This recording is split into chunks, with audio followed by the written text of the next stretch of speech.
fast these clouds are moving.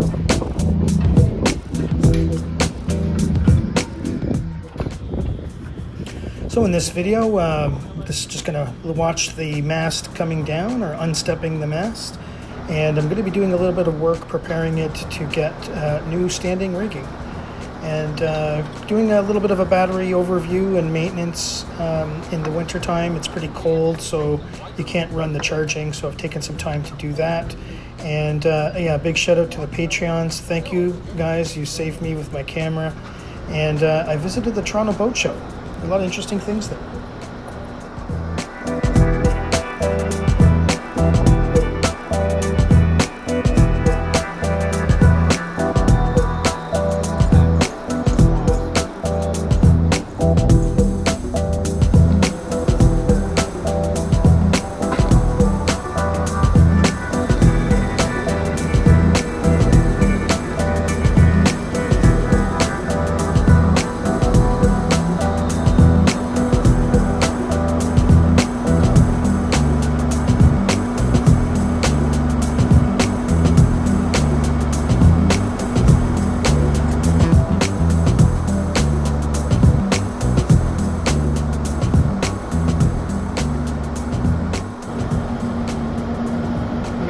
Picker to take the mast down. I tell you that we had 5 guys lifting that. It was 550 pounds is my mast, and yeah, it was heavy moving that thing around with 5 guys, so that little picker makes a world of difference. So they typically lay it down, and then they give me some time to strip the mast down and basically get it ready to put up on the rack.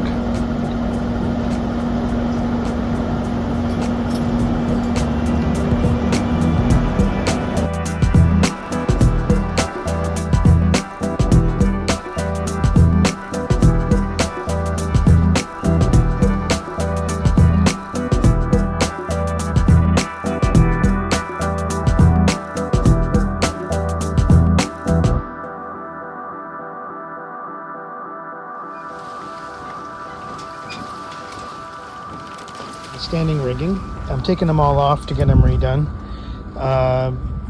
They look like they're okay, but I want a spare, and I think that they're close to 20 years old.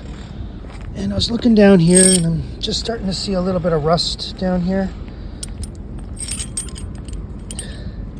So I don't know, but what I'm going to do is I'm going to keep those as a spare, and I'm going to get new ones made.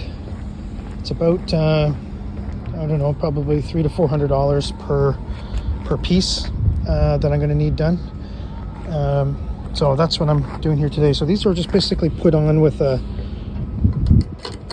cotter pin, and then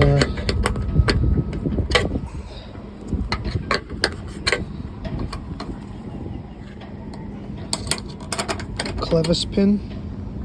So you can see my tabs are in really good shape. There's like nothing going on. Those are all stainless, nice big bolts. So yeah, nothing happening there. And then these things just slip out. So that just goes in between the 2 plates with the clevis pin. So just gonna put that back in there for now. Put the hole on the top. And slip this back through. Oh. Easier said than done.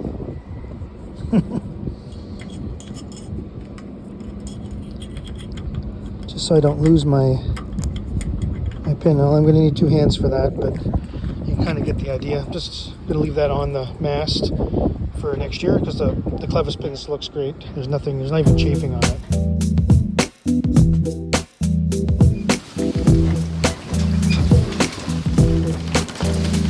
Bought this boat with very little.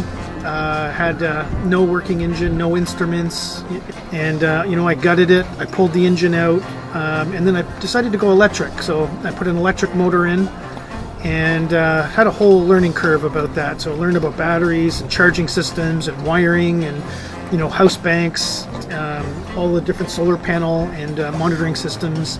And that's what this channel is about. It's about sharing the knowledge that I learned, documenting my journey as I retrofitted this boat. I'm looking forward to next year. Next year I'm going to be taking the boat out to the coast, into the ocean, and I'm looking forward to that. So hopefully you can follow along and join me.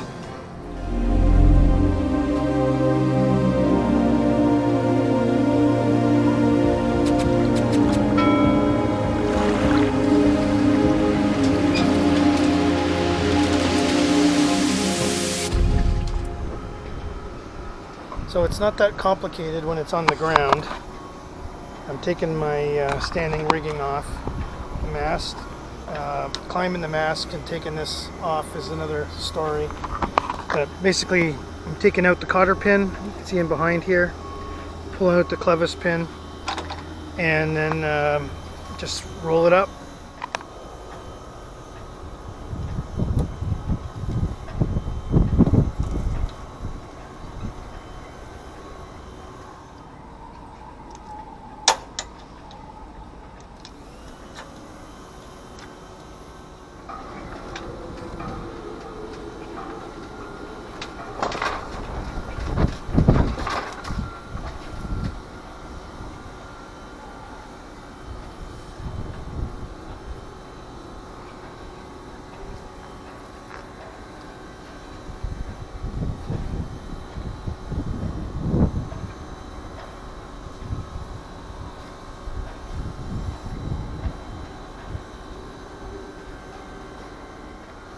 So I'm taking pictures of all of them wrapped up or coiled up with the tag, so I can remember the rough dimensions and then what the ends look like. And then when I give them to Dana to give me some new ones, I want the old ones back as spares. So that way I'll still have them. They'll be hopefully labeled. I'm going to put them in a bag and I'm going to store them. So if I ever have a break somewhere, I've got the originals, or if I ever have to make another one, I've got the originals. So that's the plan.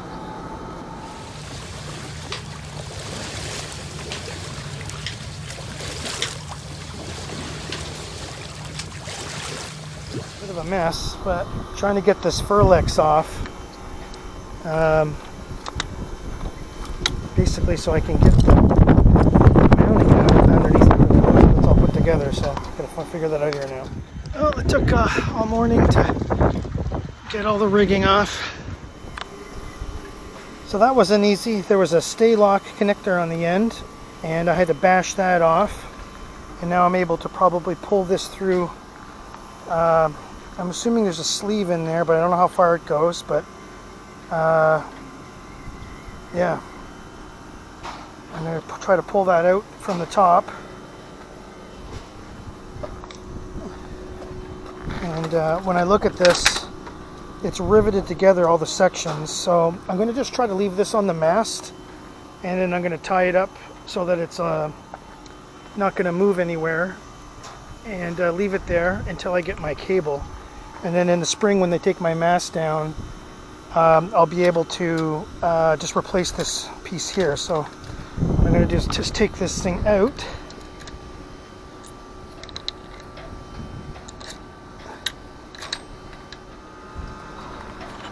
Yeah, it's probably a good idea to change it.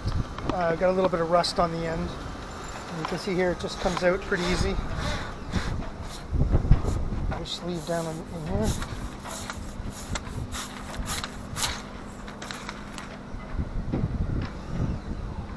And an end piece. That's cool. So I'll leave that on there and bring it over to Kevin now to see if he can make me a new one. Ensuring that it seats all the way. So I ended up going to Claco Spars, and this is Tim. He's the expert rigger, and he certainly does know his stuff. And he basically recreated my my head stay right on the spot. So I was able to get that one done right away. as I had the mast down, I was going to see if I could slip it back in and then put it away so I'll be ready for the spring without having to do that one. Look how fast those clouds are moving.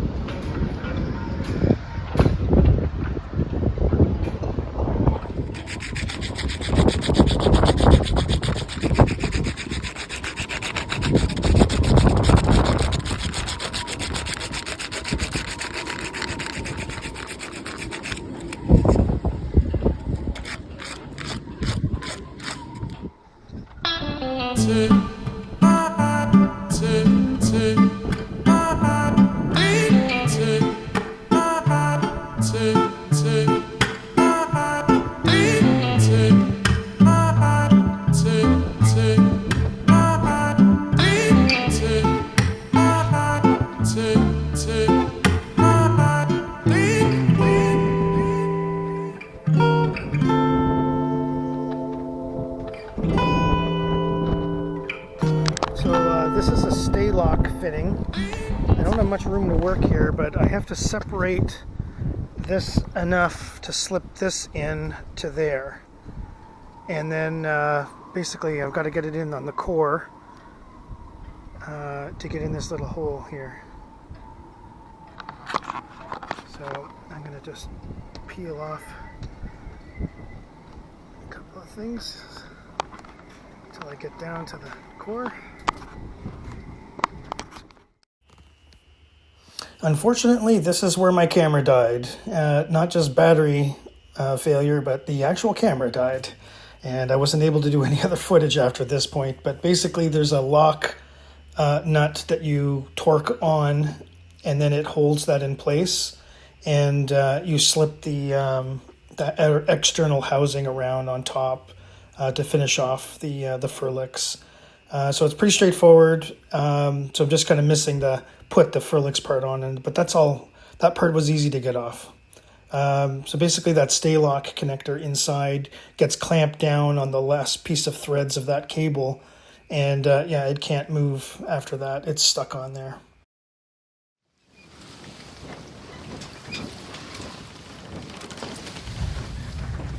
Hey everybody, I just wanted to send out a big thanks and sentiment of appreciation to my Patreons who have been supporting me for a long time. There's a few that have come and gone, but yeah, I've been struggling with this camera for a long time, and I've been saving up since I've had this Patreon channel. Every contribution. This thing's been epoxied, you name it. But the funny thing about this camera, we've been through a lot, but it's one of those little knockoffs for a GoPro, and the US or the connector that you would plug the cable in to charge broke, so it actually rattles inside the camera.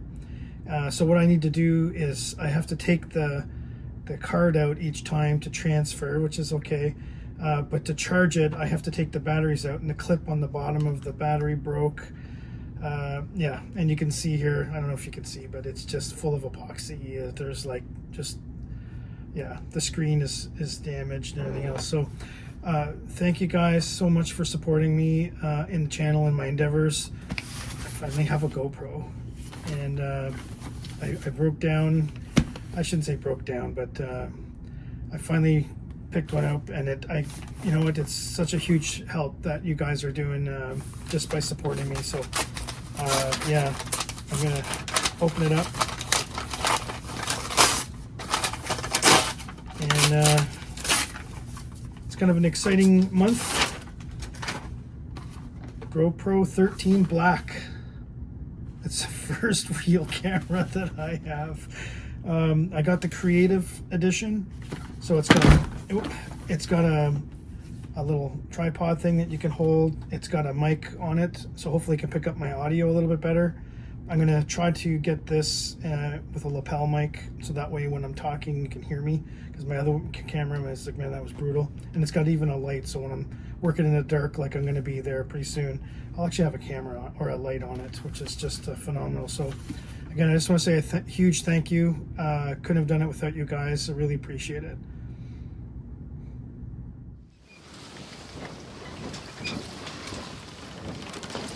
Hey everybody, it's last week of December, but we've got 3 plus 10 days in a row, if you can believe that. And just checking on my batteries. I've been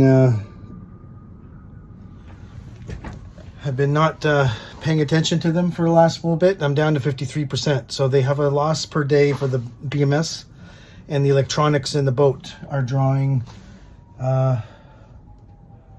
doesn't say here, menu, 0.2 of an amp. There it is there, 10 watts. So basically all my equipment is drawing about 10 watts, and that's just constant. So it's been a couple months now, almost a month and a half, and I haven't really had the solar panels on or anything. So I brought the extension cord, the power cord. I'm going to plug in and then see how we're doing. So I just turned on the solar panels, and well, I do have the lights on in here. Let me turn those off. So this would be like I was drawing before. So I've got about 10 watts, 5 watts, 10 watts worth of power draw. And now I've got 47 watts coming in, which isn't very much, but that's all I got this time of year. Gray, overcast, winter. So we don't get much solar power on days like this. Yeah, so the way I did my system is that when I'm on shore power and I'm using the big thick 30 amp cable, this is shore power 30 amps. When I'm on the generator, I have this set to 1100 watts. So this one will do effectively like 3400 watts, I think. And then this one does only 1100 watts. And I did that because I didn't want to run my generator too hard. So when you put the adapter in,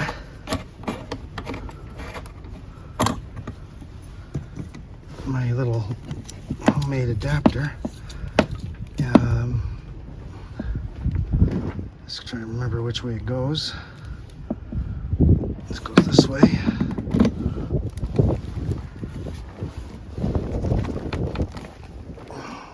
Yeah, need 2 hands.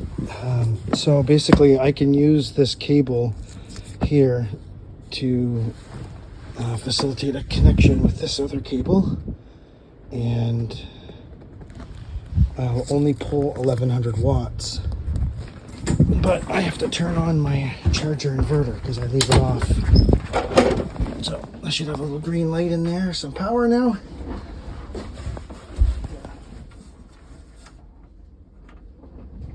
Charging only. So with that being on, takes a minute.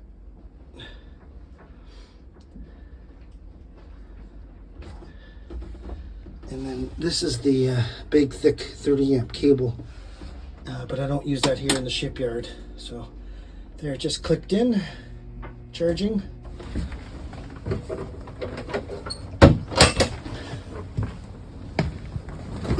You can hear it going.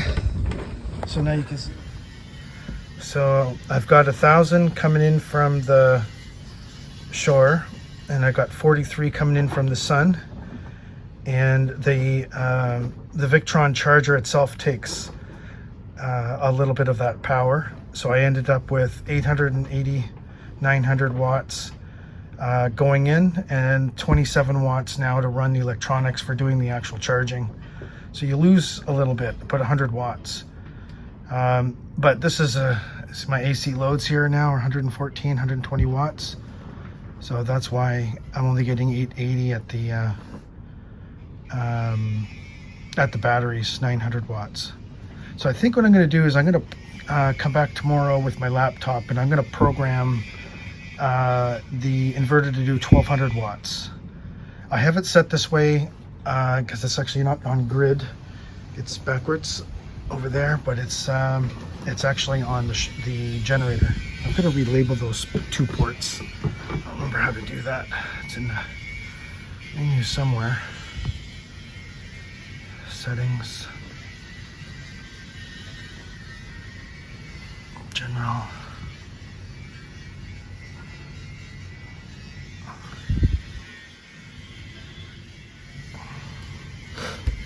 Alright, let's go through them one by one here. Settings, date and time. System setup. Oh, here it is. So AC input 1 is grid, but this should actually be generator. And this one, input 2, should be grid. Because it's actually, believe it or not, it is set up that way in the normal system. So now it says generator. And oh, I got 125 watts coming in from the sun here. Almost 1,000 watts charging. Anyways, these batteries are 230 amp hours. 230 amp 12 volt. And I got 4 of them. So it's effectively over 10,000 watts each battery. So I have like 40,000 watts to fill up, and I'm at 53%. So I need to top them up 40,000 watts for quite some time. So, you know what, just for fun, I will put the Starlink on, and then I'll get the data pushed out to the internet, and then I'll be able to see actually and understand what it's doing. But I'll do that when I come back later tonight and unplug it. Alright, so this is actually the last 90 days of power consumption that the Victron system sent out. So you can kind of see here, I'm tracking from the 28th of October through to the 20th of January. I turned it off in November. I turned it on briefly in around November 25th. And my battery I'd left the solar on, so it was charging. But by this point, the temperature is starting to get a little bit low. And I didn't really want to keep the batteries charged. I was just sort of like waiting for a +5 day. And then I'd run back. And I didn't have any all this time. So it kind of went down to December 23rd. And my power consumption in the batteries was basically half, just running the electronics. So I was using about 5 to 10 watts on average. Over that period, I lost 50% of my battery, basically over a month. And then I put the generator on, and I charged it up for a couple of days, and I got it back up to 100%. And it went down again to 60% on January 13th, where I had to do a little bit of charging, and I was able to bring that back up again. And that's kind of where I'm sitting right now. So you can see the generator, I used 9.2 kilowatt hours to put in. And during this whole period, I consumed 12.4 kilowatt hours. And the solar, I had 7.6 kilowatt hours. So normally speaking, in the kind of the end of October, November, there's still enough sun to keep it charged. But over the winter months, there's just not enough. And then when the temperature goes below zero, I can't do any charging. So I got a little bit of sun on the 23rd and a little bit of sun there on the 13th of January. But effectively right now, I've got it all disabled because it's just too cold. We've had a negative 18 now for about 3-4 days straight, so it's super cold. Anyways, overall pretty good, but you can see definitely need a ongoing charging solution all the time. All right, let's put the lights on and check out how far we got. So we got to 80%. I've already just unplugged it here, so I'm going to turn on the Starlink so I can get it upload. But we made it from 53% to 80% in about 4 hours of charging. Hey everybody, so yeah, got the batteries out, thanks to David. And we're gonna double check that we're gonna let them sit for 24 hours, naturally warm up in the house. And then I'll do some tests with them on the battery, and I'm gonna check out the Victron upload just to see what it was doing the last 48 hours. We'll see where that goes.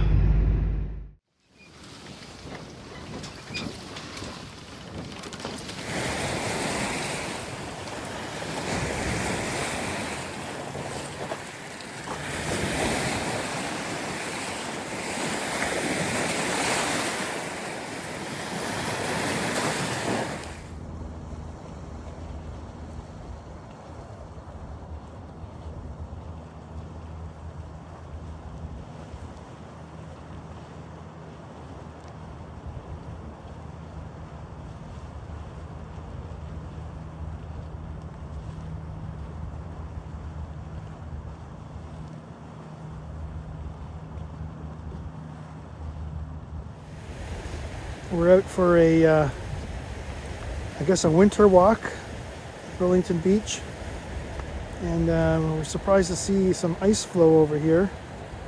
And look at all the ducks. And the white birds are swans.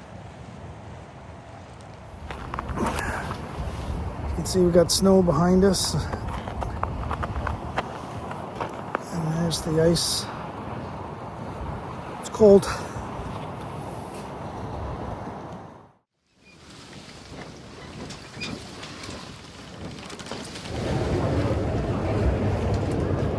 Hard to get the whole boat in. That's the Beneteau Oceanis 34. And then there's a 30. I'm over at the Toronto Boat Show, just taking a look at the boats. And then they have a 37. Nice boats. Full shower. The beam on them is interesting. They're 11.8, 12.8. This one's 12.8. This one's 11.8. And it's a pretty significant difference compared to mine. Just in terms of the overall width, there's a lot more space in the cockpit. I'll just go up there and do a quick show.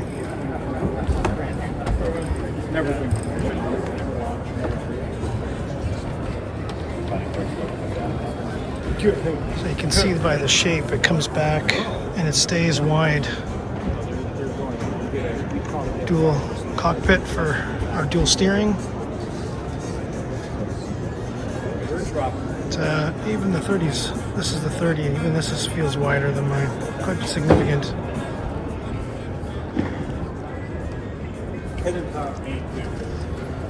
So what? Cannon? Me. Okay. Thank you. And this is the 37. Basically,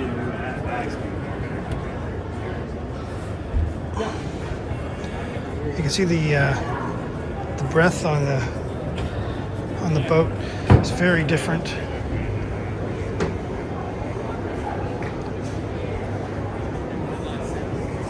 Cockpit or the anchor locker. I'm going to zoom out just so you can kind of get the whole size of the boat. This is the 37. So mine would cut back in at the back. It's this one's 2 feet wider than mine. The 34 is only 1 foot wider, but because it's more of a triangle shape as opposed to like a banana shape, that's the way I explain mine. My widest point is here, but it tucks in so much further in the back that you just don't have the same amount of room. That one is 250,000, and that one over there is 180,000. The Oceanis 34 at the Toronto Boat Show. My impression here at the boat show, you can see the marketplace behind me. That's a bunch of stores, so you can get some good deals. If we buy between now and February 7th, it's about maybe 15% off, maybe, about that.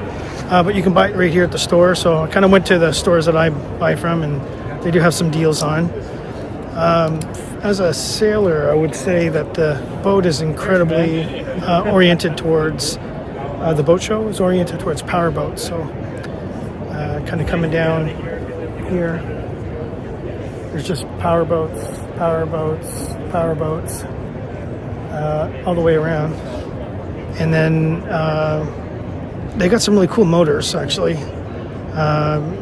There's a bunch of sections that have like bay runners, and they got the pontoon boats,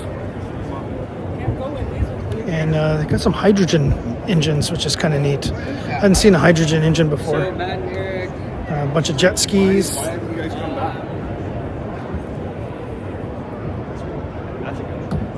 So you can buy new motors, used hydrogen-powered outboard. That's kind of cool.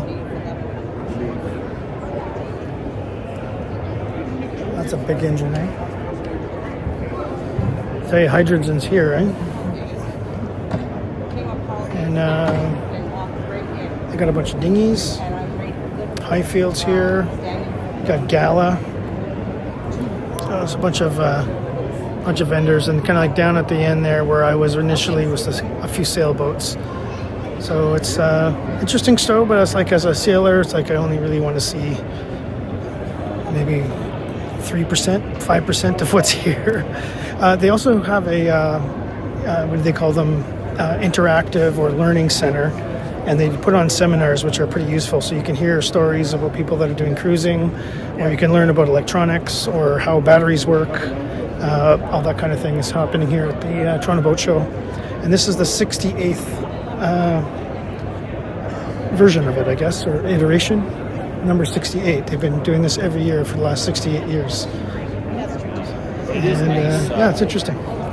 So enjoy the day. I'm going to sign off. Oh, I did forget to mention that it's at the Enercare Center, Toronto Boat Show. It's kind of like a exhibition place.